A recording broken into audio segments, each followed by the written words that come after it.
여러분 만나서 반갑습니다. 제가 보고 싶었습니까? 별로 안 보고 싶은 표정이 있어요. 저는 여러분이 많이 참 보고 싶었습니다. 주일이 많이 기다려졌고요. 주일에 설교만 안 한다면 참 편할 것 같아요. 이것만 안 한다면 저는 너무 행복하게 이렇게 주일을 맞이할 수 있을 것 같은데, 여러분들은 너무 보고 싶고 만나고 싶고 주일 기다려졌는데요. 설교에는 늘 부담감이 있습니다. 오늘 믿음 안에서 우리가 신앙의 결단이라는 말씀을 가지고 같이 나누기를 원하지만, 어떻게 보면 우리의 신앙의 결단을 요구하는 시간이 될지도 모르겠어요. 그러나 그것을 신앙 안에서 푸시를 당한다라고 생각할 것이 아니라, 하나님께서 이것을 원하시고 요구하시는구나라는 것을 생각한다면 조금 더 편해질지도 모르겠어요. 여러분, 성경 안에는요 수많은 사건들이 기록되어져 있습니다. 거기 안에는 사람 이야기가 참 많이 기록되어져 있죠. 우리가 생각지도 못했던 일들, 우리가 구약을 통해서 이렇게 바라보면, 야, 어떻게 이런 일이 있을 수 있어? 세상 사람들이 믿음의 눈으로 바라보지 않는다면, 에이, 이게 무슨 성경이야? 확 덮어버릴 수 있는 그런 사건의 내용들이 꽤 많이 기록되어져 있습니다. 또 사람들이요 실수하는 부분도 그대로 기록되어져 있어요. 근데 우리는 이걸 하나님의 말씀으로 받고 있거든요. 왜 하나님이 이런 실수하는 내용들을 그대로 다 기록해놨을까? 차라리 좋은 부분만 싹 이렇게 성경에 기록하여서 우리가 그것만 보게 했다면 우리가 마음이 좀 덜 이렇게 떨어지거나 낙심하거나, 우리가 성경을 바라볼 때 좀 더 거룩하게 보지 않겠습니까? 그런데 그렇지 않은 부분이 참 많더라는 거죠. 그럴 때는 우리가 상당히 성경을 보다가 스트로크가 와요. 이거 어떻게 우리가 해석해야 되고 어떻게 이걸 받아들여야 될까? 또 이 성경 안에 보면 실패한 사람들도 꽤 많이 나타나고요, 때로는 성공한 사람도 나타나고요, 또 오랜 역사 속에서 이렇게 지나가는 그런 과정들을 통해서 정말 지루하고 복잡한 얘기들이 얼마나 많은지 몰라요. 벌써 우리가 이제 10월을 앞두고 있는데요, 우리가 연초에 여러분들 성경을 올해는 꼭 한독을 읽어야 되겠다고 여러분들 생각하고 시작한 분도 계셨을 것입니다. 근데 어디쯤에서 멈추고 계시나요? 여러분들은 어디쯤에서 멈추셨나요? 혹시 레위기쯤 가서 멈추셨나요? 뭔 제사법이 이렇게 많은지, 보기만 하면 졸리게 되고 한 장 보는데 그렇게 힘이 들고, 그래서 올해는 역시 덮고 있다가 내년 봄에 또 다시 시작하나요? 우리는 그토록 지루한 이런 복잡한 이야기들을 왜 하나님은 우리에게 주셨을까? 그냥 편안하게 주시는 말씀, 행복의 말씀, 기쁨의 말씀, 예수만 믿으면, 하나님만 믿으면 놀라운 하나님의 역사가 너희 축복해주고 너 잘 살게 해주고 너희들이 행복하게 해줄 거라고, 이런 말만 적혀 있으면 참 좋을 텐데 그렇지 않은 부분이 더 많다는 것입니다. 때로는요 하나님에게 두껍게 성경책을 주실 이유도 없는 것 같아요. 그냥 성령으로 역사하시면 끝날 텐데 왜 굳이 이렇게 그냥 이런 걸 주셔서 우리 보고 읽게 하고 우리가 이걸 갖다가 힘들지만 보게 하시는지 우리가 알 수가 없어. 그러나 중요한 것은요, 하나님이 우리를 사랑하시기 때문인 줄 믿습니다. 왜 하나님 우리를 사랑하시기 때문에 이런 어려운 성경을 우리에게 주셨느냐, 이 안에 많은 사건 사고를 그대로 기록해서 우리에게 주셨느냐, 한마디로 말해서 우리 보고 시행착오하지 말라는 거예요. 믿음의 선진들이 시행착오를 했을 때 하나님을 온전히 섬길 때는 이런 축복이 임했지만, 하나님을 온전히 섬기지 못할 때는 어떤 일들이 벌어지는 너희들이 보라는 얘기예요. 그러니까 우리들은요, 후세대들이 성경이 기록되고 이 말씀을 받은 우리들이 이제는 그 말씀 속에서 일어나는 모든 사건을 통해서 이제는 실족해서는 안 된다, 그 얘기를 하고 계시는 것입니다. 더 이상 말씀 안에서 벗어나지 말라는 거죠. 왜? 내 사람들이니까, 하나님의 사람들이기 때문에 더 이상 실수하지 말라는 거죠. 우리 믿음의 선지들이 얼마나 실수한 내용들이 성경에 많이 기록되어져 있습니다. 근데 하나님은요, 그 실수를 통해서 우리는 실수를 반복하는 것이 아니라 그거 실수를 봤기 때문에 그 실수 안 하면 되잖아요. 우리가. 그렇잖아요? 우리는 하나님만 바라보고 가면 되잖아요. 끊임없이 하나님께서 말씀하시는 게 뭡니까? 나만 바라봐. 다른 데 눈 돌리지 마. 나만 바라봤으면 좋겠어. 우리 주님께서 늘 하시는 말씀이 있잖아요. 우리가 성도로 살아가는 것 너무나 힘들어요. 제가 초입에도 말씀드렸잖아요.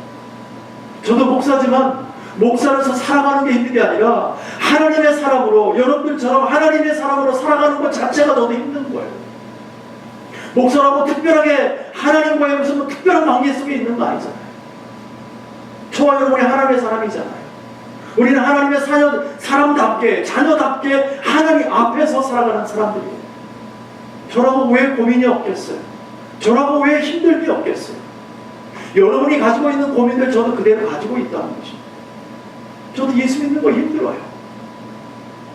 그러나 우리가 믿음 안에서 정말 하나님께서 저를 세우셨기 때문에 그거에 감사해서 억지로 저는 그냥 억지로라도 하나님의 믿음 안에 나를 집어넣고 하나님의 영광 가운데 나아가려고 애쓰는 거죠.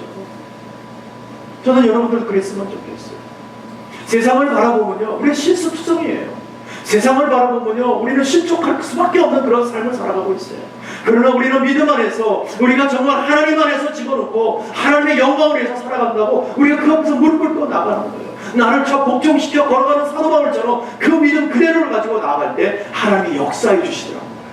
우리가 실족하지 아니하도록 권능의 오른팔로, 우리 성훈 집사님 오늘 저를 위해서 기도해 주실 때 오른팔로 하나님 붙잡아달라고 그 할 때 얼마나 기뻤는지 몰라요.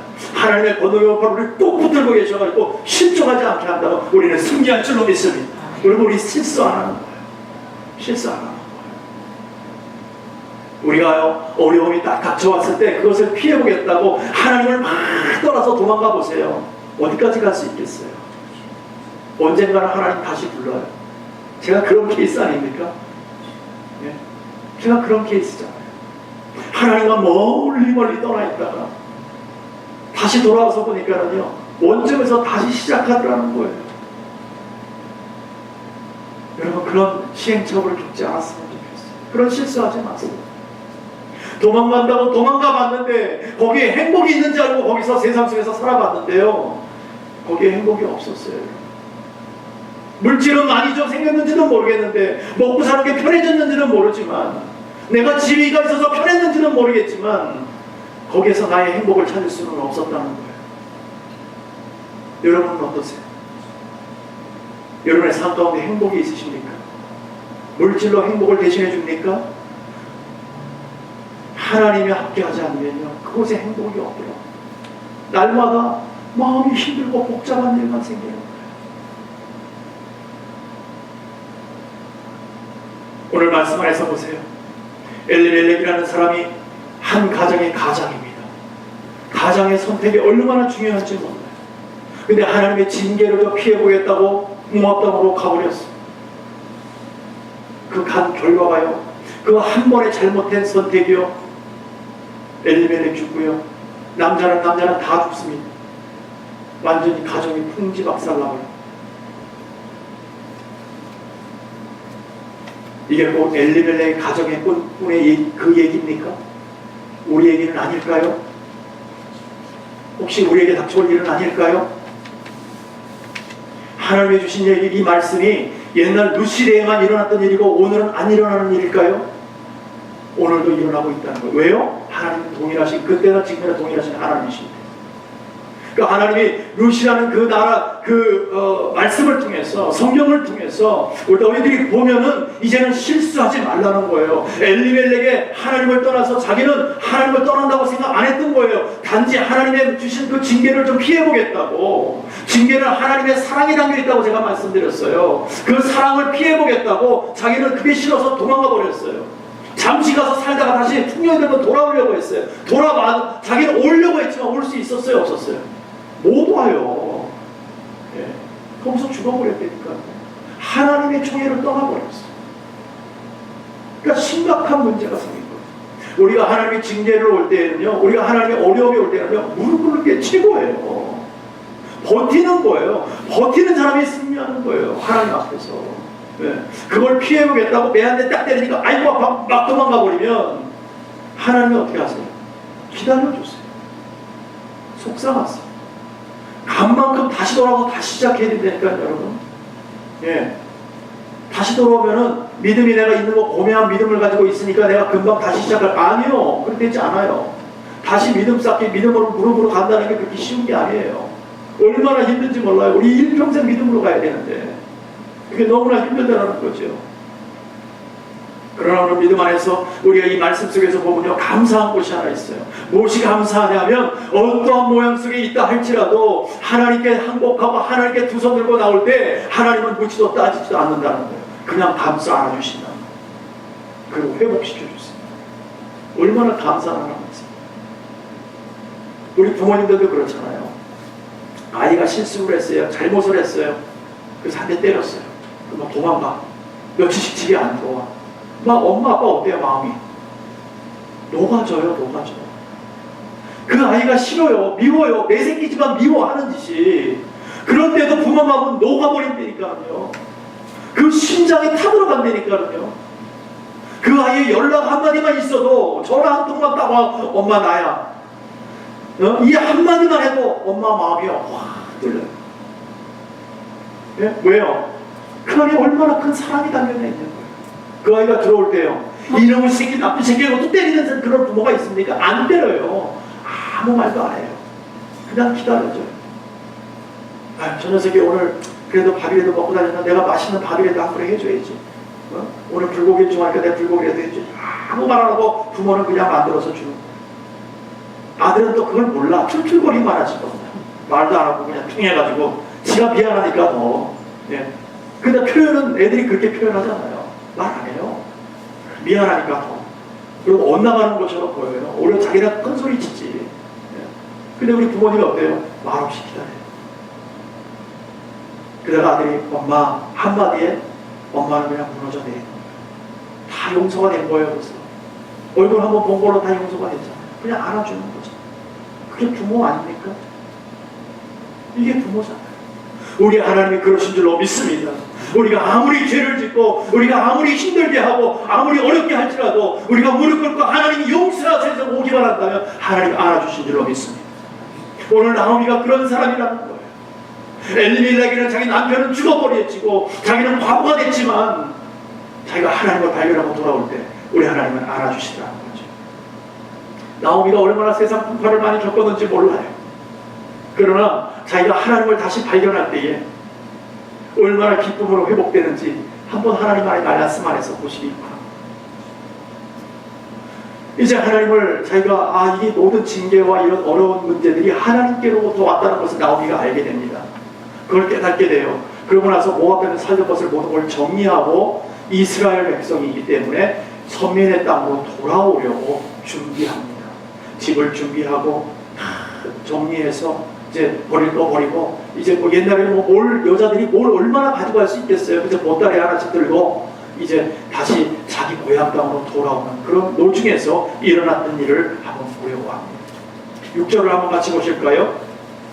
그가 모압 지방에 있어서 여호와께서 자기 백성을 권고하사 그들에게 양식을 주셔서 땅을 들었으므로 이에 두 차부와 함께 일어나 모압 지방에서 돌아오려 하여. 아멘.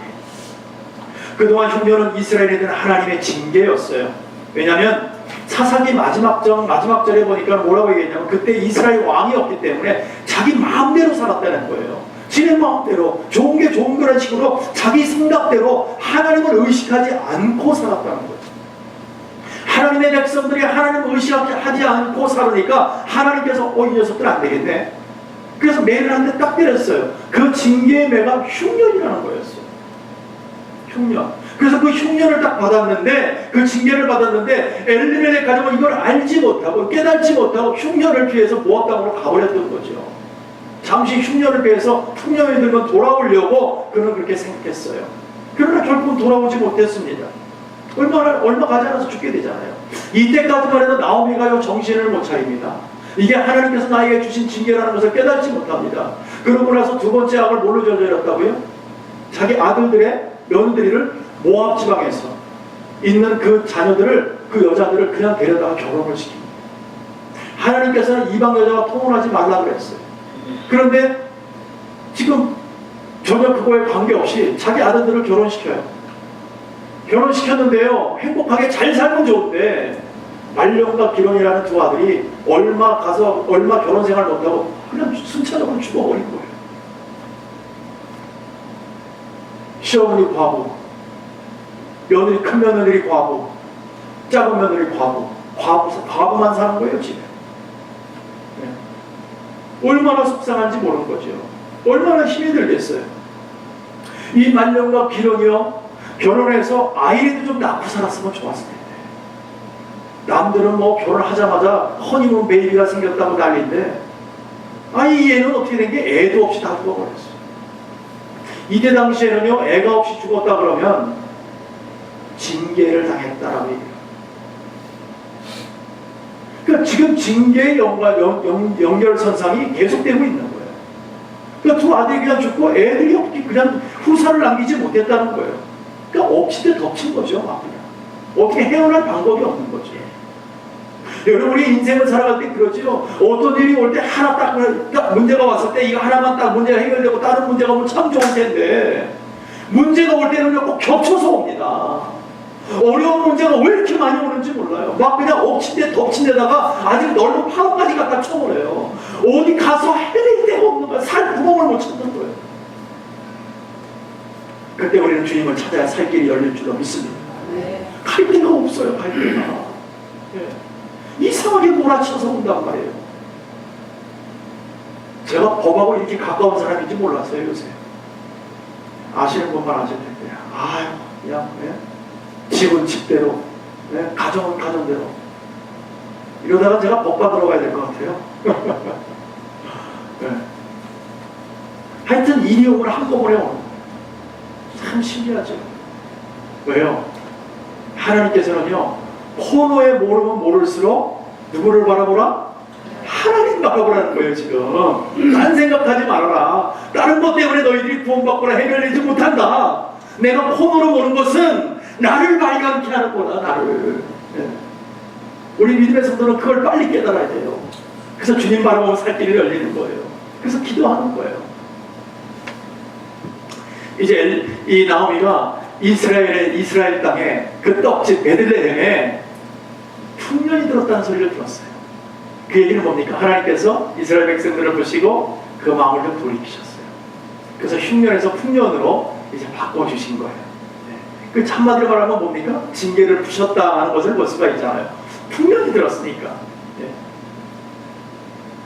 그래서 이제 이 모든 나오미가 자식을 잃고 남편을 잃고 이제 다 잃고 나서 풍년이 됐다는 소식을 듣고 아이고 내가 잘못했구나, 그것을 깨닫게 됩니다.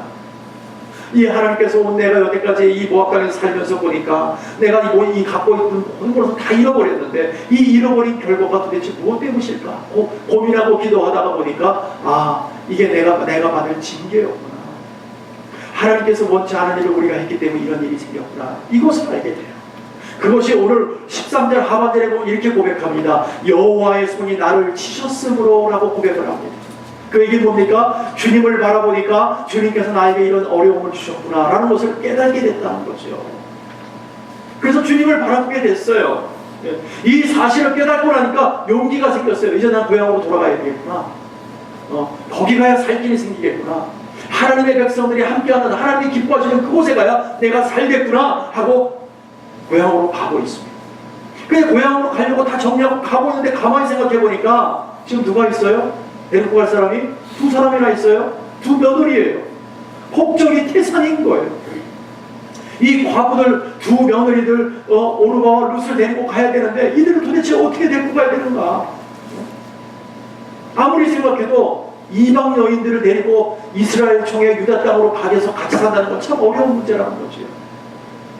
그래서 이렇게 얘기합니다. 8절에 보면 이렇게 말씀하십니다. 나오미가 두 장모에게 이르되 너희는 각각 어미의 집으로 돌아가라. 너희가 죽은 자와 나를 선대한 것 같이 여호와께서 너희를 선대하시기를 원한다고 말씀하고 있습니다. 시어머니 나오미가 고향 땅으로 돌아오는 중에 생각해보니까 고향에 돌아가도 두 며느리에게 잘해줄 수가 없는 거예요. 뭘 하나 행복하게 해줄 수 있는 조건을 가지고 있지가 않는 거예요. 이 두 며느리는요, 낯선 땅, 낯선 곳에서 살았던 사람들입니다. 우리가 지금 유대 땅으로 가면 이들에게는 낯선 땅, 낯선 곳이잖아요. 그렇죠? 이들이 사는 곳은 모압 땅이에요. 모압 땅에서 태어나서 거기서 자라서 거기서 시집와서 거기서 살고 있었어요. 그러니까 너무나 편했던 거죠. 자기 신을 찾고 살았어요. 그런데 어느 날 유대 땅으로 간다면 모든 게 낯설어지는 거예요. 우리가 마치 미국 땅에 온 것처럼 제가 어릴 때의 미국 생각하면은 난 미국의 사람들이 어떻게 사는지를 상상조차 할 수가 없었어. 여기 사람들은 키가 큰 사람들만 있는 줄 알고 매달 빵만 먹고 사는 줄 알았어요. 빵만 먹는 건 아니더라고요. 와서 보니까 빵을 많이 먹기는 한데 그게 또 주식은 아니더라고요. 여러 가지 많이 있더라고요. 어차피 여기 유니온이에요. 세상 사람들 다 모여 사니까 자기가 먹고 싶은 거 다 먹고 살더라고요. 그러니까 우리는 그런 생각 속에 살았어요. 왜냐하면 익숙하지가 않으니까. 이 나라를 몰랐잖아요. 그런 것처럼 이들에게도 이 낯선 곳에 가서 생활한다는 게 얼마나 두려움으로 오는지 몰라요.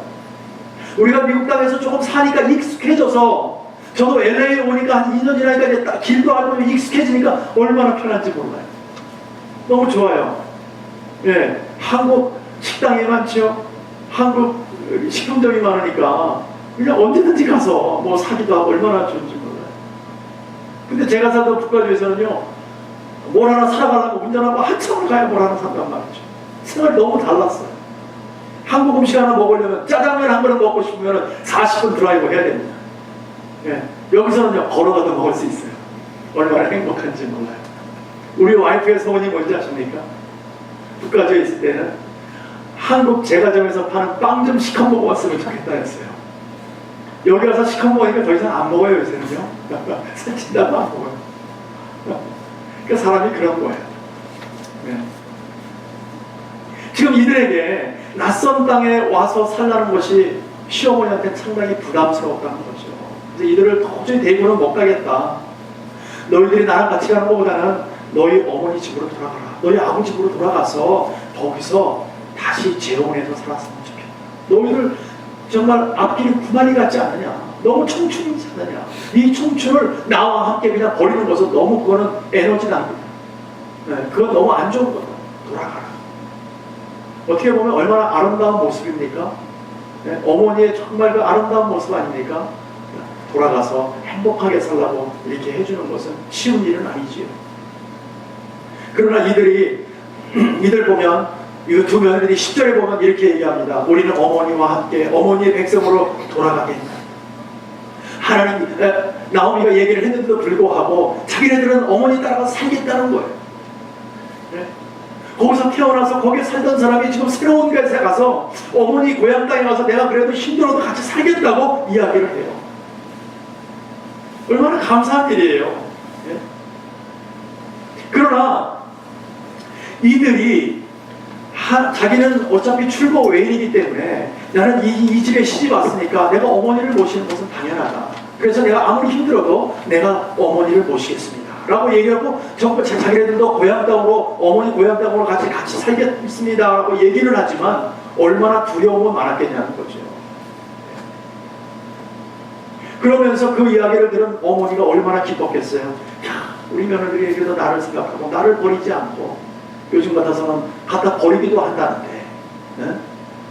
자기 시어머니를 누가 요새 시자 만들어도 시금치도 안 먹는다 그러는데 요새는, 네? 그냥 시어머니를 내가 섬긴다고 하는데, 네? 야, 내가 얼마나 감사한지 모르겠다. 그러면서 11절에서 이렇게 얘기합니다. 나오미가 가로되 내 딸들아 돌아가라. 너희가 어찌 나와 함께 가려느냐. 나의 태중에 너희 남편 된 아들들이 오히려 있느냐라고 얘기합니다. 무슨 말이냐면 이스라엘은요 계대 결혼법이라는 것이 있었어요. 예전에는요. 왜냐하면 전쟁이 많고 남자들이 많이 죽게 되니까 결혼할 상대자들이 많지 않았어요. 그래서 아이의 종족 보존을 위해서 계대 결혼법이라는 게 있었습니다. 이 계대 결혼법은 신명기 25장에 보면 잘 나타나 있어요. 보면 쉽게 이해할 수 있는데요. 이런 겁니다. 자, 남자 형제들이 있는데 그 중에서 하나가 결혼을 이제 다들 결혼을 해서 사는데 한 아이가 갑자기 전쟁에 나서 죽어버렸다고 생각해 보세요.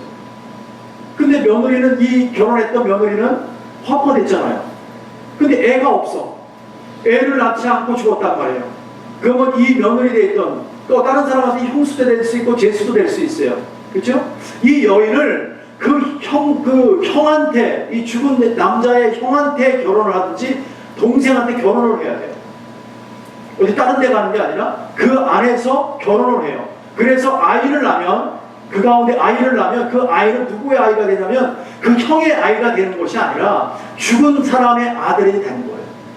나중에 큰 형이 죽었는데 그 며느리가 둘째한테 결혼을 했어요. 그 결혼을 해갖고 애를 낳으면 그 아이는 큰 형의 애가 되는 거예요. 그래서 걔가 장자권을 상속받아요. 우리 같으면 뭐 장손이 되는 거예요. 그걸 그대로 유지해가요. 예. 그런 계대 결혼법이라는 게 있었어요. 근데 지금 이 이야기를 하면서 나오미가 무슨 얘기를 하냐면은 너희들이 현실적으로 이게 불가능하지 않느냐. 예. 불가능하지 않느냐. 왜 불가능하냐? 첫 번째, 나는 이제 나이가 많아서 다시 결혼할 수가 없다. 두 번째, 내가 설령 내가 결혼해서 애를 낳는다 해도 그 아이가 언제 커서 남편 구실을 하겠느냐는 거죠. 그 얘기를 하는 거예요. 또 한 가지가 있다면 두 며느리가 유다 땅에 가서 이스라엘 민족과 재혼할 수 있는 찬스도 있었을 거예요. 그러나 전통적으로 이스라엘 사는 이방인과 통혼하지 않습니다. 결혼하지 않습니다. 이 당시만 왜냐하면 하나님께서 하지 말랐기 때문에 안 하는 거예요. 예, 그게 법이었기 때문에 그때 당시에는. 그러면 이들은 어쩌면 재혼하지 못하고 평생 과부로 살아야 된다는 거예요. 그러니까 얼마나 힘들게 살아야 되는 것을 불보듯 뻔한 거죠. 그러니까 나오미가 시어머니가 보니 안 된다. 너희들이 나한테 같이 가서 살겠다고 얘기하지만 그 마음은 너무너무 감사하지만 안 되겠다. 돌아가라. 어머니 집으로 돌아가서 거기서 재혼하고 살라고 얘기하는 것입니다. 이들 당시에 이스라엘 백성은요 이방인들을 개처럼 여겼습니다. 받아주지 않았어요. 자기 옆에 오지도 못하게 했어요. 그런 시대에. 그러니 거기 가서 그 멸시와 천대를 받고 살아갈 것을 시어머니가 생각하니까 가슴이 미어지는 너희들이 돌아가라고 얘기하는 거예요. 가서 너희 고향 돌아가서 거기서 재혼하고 거기서 아들 딸을 낳고 행복하게 살아. 그러면서 며느리들에게 이렇게 얘기합니다. 너희들이 보지 않았느냐. 여호와의 손이 나를 쳤기 때문에 너희들이 지금 남편도 없이 과부하되지 않았느냐. 나도 남편을 있는 나도 과부하되지 않았느냐. 너희들이 옆에서 보지 않았느냐는 거예요. 그럼에도 불구하고 너희들 나하고 같이 가서 살래? 그러나 하나님 섬길 수 있어? 그 얘기를 묻고 있는 것입니다. 너희들이 지금까지 믿어왔던 모압 정에서 믿어왔던 신들을 다 제어해버리고 너희들이 우리 땅으로 가서 지금 여호와 하나님 야훼 하나님을 너희들이 섬길 수 있느냐. 내가 징계를 받아서 너희 남편까지 죽인 그 하나님을 너희들이 섬길 수 있겠느냐라고 신앙의 촉구를 해요. 그래도 같이 갈래? 여러분은 어떠시겠습니까? 지금 누구 때문에 징계받았어요? 네? 누가 징계를 주셨어요? 하나님이 주셨어요. 하나님이 징계를 주셔서 자기 남편을 잃게 했는데 그 남편 징계를 허락하신 거 하나님을 너 섬길래 하는데 섬길 수 있겠냐고요. 여러분은 어떠십니까? 여러분이 믿음이 없다고 생각하고 그런 질문을 받으면 어떻게 하시겠어요? 그런 하나님을 왜 섬겨오죠? 섬길 이유가 없죠. 또 자기가 섬기는 신이 있는데 지금 그 이야기를 하는 거예요. 너희가 진정으로 하나님을 섬길 수 있겠는가? 우리가 정말 어려움과 힘듦과 고난이 닥쳐온다 할지라도 여러분은 정말 주님만을 바라보며 갈 수 있는 그런 정말 믿음 안에서 하나님을 믿고 섬기기로 작정하고 계십니까? 여러분 오늘 여러분에게 엄청난 일들이 벌어진다 할지라도 여러분이 어쩌면 여러분의 생명을 지금 내놓으라고 할지도 모르겠어요. 그럼에도 불구하고 여러분은 하나님을 섬기시겠습니까? 오늘 하나님께서는 여러분에게 신앙의 축복을 하시는 거예요. 지금 루세에게 오르바에게만 얘기하는 것이 아니에요. 바로 그것이 우리에게 오고 있는 거예요.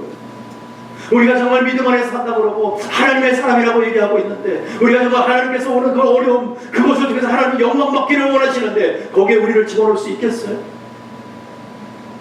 아니 여러분의 자식들을 달라 그러면 여러분 내놓을 수 있겠어요? 여러분은 어떠십니까? 무엇이 믿음이냐는 거예요. 우리는 하나님을 진정으로 믿는다면 우리는 그렇게 해야 되는 거 아닙니까? 하나님이 요구하시고 달라 그러면 내어드리는 것이 우리의 삶이 아니냐는 거예요. 근데 과연 우리는 그런 믿음을 가지고 있는가? 우리도 한번 우리 자신을 돌아보는 시간 되기를 원합니다. 오늘 나 자신을 드리는 그런 결단의 시기를 되기를 원합니다. 오늘 분명하게 그럽니다. 14절에 보니까 오르바는 입맞추되라고 얘기하고 있어요. 왜요? 떠나가겠다 그 얘기죠. 그러나 룻은 붙여찼더라라고 얘기하고 있습니다. 나오미는 그들에게, 자녀들에게, 며느리들에게 너희들이 하나님을 섬기시냐고 얘기했을 때 그 전까지만 해도 하나님의 어머니 따르겠습니다, 어머니 고향 땅에 살겠습니다, 내가 어머니 섬기겠습니다 했던 그들이었지만, 하나님께서 말하는 그 놀라우신 크신 은혜 가운데 신앙의 촉구를 하게 되니까, 신앙의 결단을 요구하니까 오르바가 바로 어머니 입을 딱 맞춥니다. 안녕히 계세요. 가버리는 거예요. 그거 하기 어렵다 그 얘기죠. 그냥 루스는 어떻습니까? 어머니를 붙쫓았더라라고 얘기하고 있습니다. 이 붙쫓았다라는 뜻은 무슨 뜻이냐면 붙들고 늘어진다는 거예요. 여러분, 바로 여기에 살 길이 있는 줄로 믿습니다. 우리는 하나님을 붙들고 늘어지는 거예요. 하나님 나를 떼어면다 할지라도, 우리를 밀어낸다 할지라도 우리는 붙들고 늘어지는 거예요. 하나님 살려주세요. 왜? 거기에 살 길이 있기 때문에. 우리의 신앙은요, 거기에 있어야 되는 거예요. 조금 어려움이 온다고 하나님이 싫어서 도망갈 것이 아니라, 오늘 하나님을 붙들고 늘어질 때 거기에 산 소망이 있는 줄로 믿습니다. 그게 루스의 삶이에요. 여기에 어떤 효성 하나로만으로, 어머니 섬기는 마음으로 이게 가능할까요? 그렇지 않아요. 쉽지 않다는 거죠. 중요한 것은요, 루시요, 어머니의 신앙생활하는 모습을 여기서 봤다는 거죠. 두 며느리가 있는데 너무 대조적이지 않으니까 똑같이 어머니가 하나님을 섬기는 모습을 봤다는 거예요. 그 섬기는 모습 속에서 오르바는 그냥 번성을 본 거죠. 믿음이 없었다는 거예요. 그럼 무슨요? 섬기는 그 모습을 보고 저 하나님 나의 하나님이 됐으면 좋겠다, 내가 저 하나님 섬겼으면 좋겠다 하는 그런 마음을 가지고 있었던 거죠. 그래서 하나님을 내가 붙들고 늘어지겠다. 어머니가 나를 떼어놓는다고 나 쫓아갈 거예요. 왜요? 나는 하나님이 필요하기 때문에. 내가 하나님 사람 되어야 되기 때문에. 하나님께서 이스라엘 백성이라고, 당신은 하나님의 사람이라고 얘기하는데, 나도 이방 사람이지만 그래도 나도 동일하게 하나님 사람 되고 싶습니다. 여러분, 우리가 어떻게 하나님 사람이 될 수 있겠어요? 우리 이방인이잖아요. 그렇지 않습니까? 우리 이방인이잖아요. 우리 이스라엘 사람 아니에요. 근데 우리가 어떻게 하나님 사람 될 수 있었어요? 하나님께 주신 은혜로 우리가 믿음이 생겨서 하나님의 사람이 된 줄로 믿습니다. 쉽지 않아요. 우리가 믿음 안에서 걸어간다는 것은 그렇게 쉬운 것이 아닙니다. 지금 룻과 오르바의 모습 너무너무 대조적이지 않습니다. 결국 오르바는요, 어머니의 입 맞추고 가버리잖아요. 그러나 룻은요, 하나님 안에서 얼마나 크게 쓰임받는지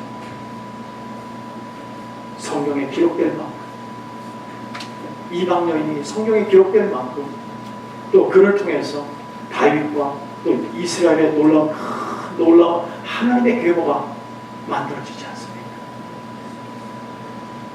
얼마나 큰 은혜의 영광이 나타나는지 몰라요.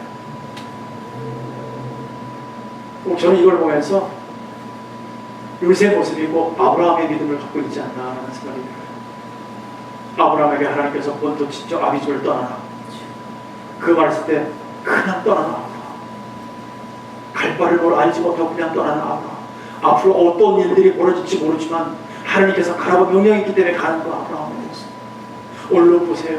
그냥 자기가 앞으로 어떤 일이 벌어질지 몰라요. 자기는 이방인이에요. 그런데도 자기는 하나님 붙들고 가겠다는 거죠. 하나님 말씀 그 명령 한마디로 나는 그냥 살겠다는 거죠. 그 놀라운 은혜의 믿음이 저와 여러분이 있기를 원합니다. 우리는 오늘, 사랑하는 성도 여러분, 우리는 오늘 룻을 통해서 우리들도 이방인인데 어떻게 하나님의 백성이 되었을까? 우리가 정말 믿음 안에서 어떻게 그렇게 될 수 있을까? 우리가 무슨 혈통이나 집이나 어떤 신분 때문에 된 것이 아니잖아요. 갈라디아 3장에 보니까 이런 말씀이 있더라고요. 이는 그리스도 예수 안에서 아브라함의 복이 이방인에게 미치게 하고 또 우리로 하여금 믿음으로 말미암아 성령의 약속을 받게 하려 함이라고 기록되어져 있더라고요. 이 말씀 보니까 가슴이 뛰는 거예요. 이래서 하나님께서 나를 부르셨다. 우리가 이래서 이방인이었지만 하나님의 사람이 될 수 있었구나 하는 그런 말씀이 우리에게 오게 된 줄로 믿습니다. 그 아브라함의 복이 여러분에게 있는 줄로 믿습니다.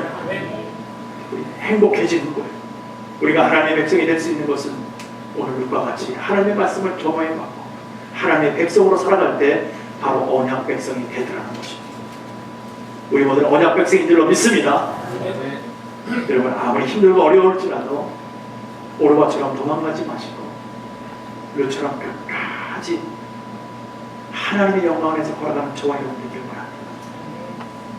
조금 어렵다고 하나님의 관계가 멀어지는 관계는 도망가는 것이 아니라 끝까지 버텨내는 신앙으로 하나님을 영광 돌리는 저와 여러분 되기를 바랍니다. 오늘 저와 여러분이 애쓰고 수고하며 나갈 때 끝까지 루처럼 붙쫓아쳤더라 발음이 안 돼. 붙쫓았더라 하는 그런 믿음을 가지고 나갈 때 하나님께서 우리를 쓰실 때 놀라운 하나님의 영광이 충만할 줄로 믿고 오늘 담대한 믿음으로 저와 여러분이 나가기를 간절히 축원합니다.